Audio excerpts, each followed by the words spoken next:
My name's Terry. I'm from Norwich in Norfolk, and I'd just like to give you some idea of my experience of what happened when I found out my wife had cancer. Even now I still get quite choked up about it.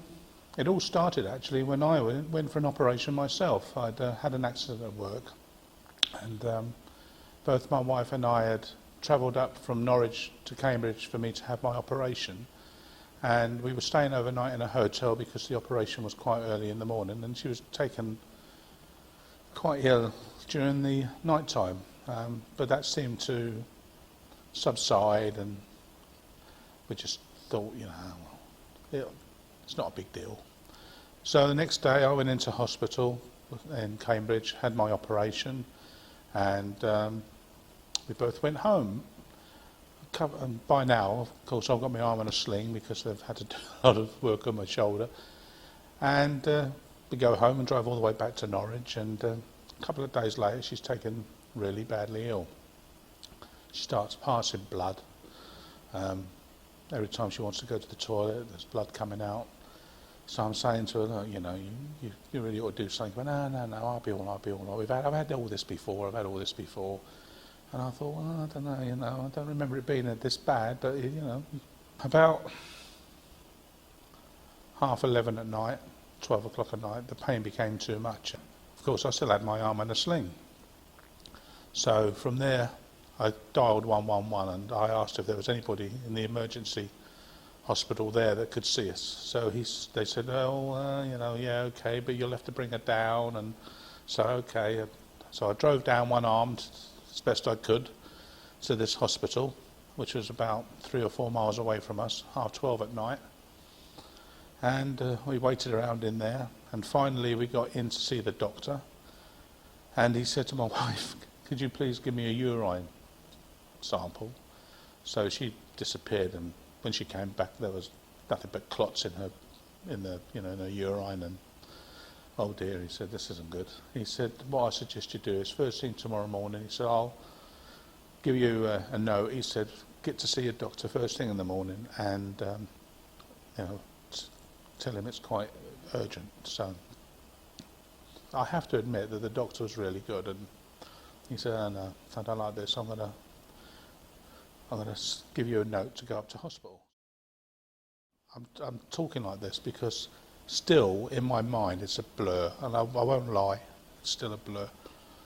So off we go up. We got this doctor's letter saying that my wife needs a scan.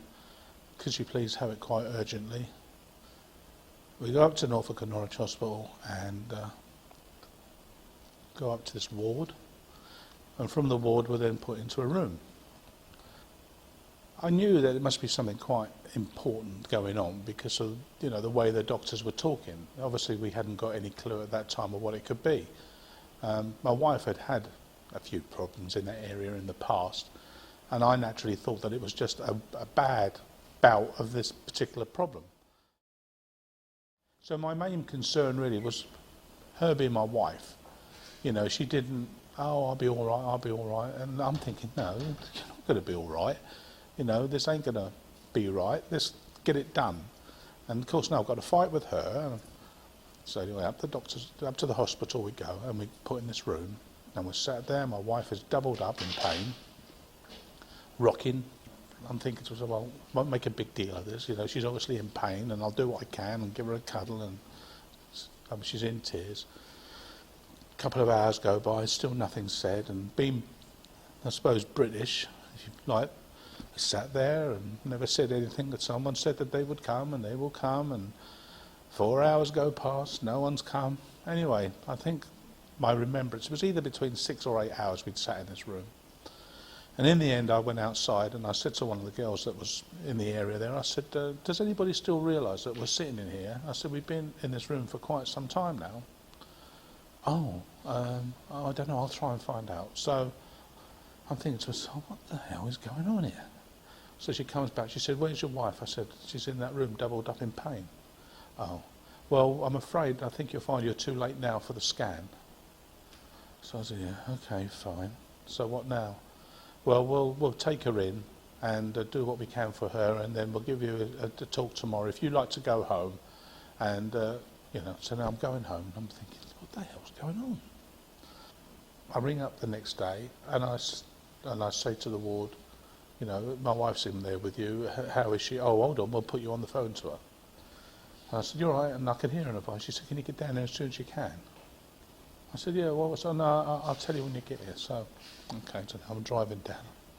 What the hell's going on? So, find somewhere to park, get up there, and get to where she is. And the curtains around the bed and all that. So she said to me, well, I've just been told that I've got cancer. Well, it's just like somebody kicked me in the guts, really.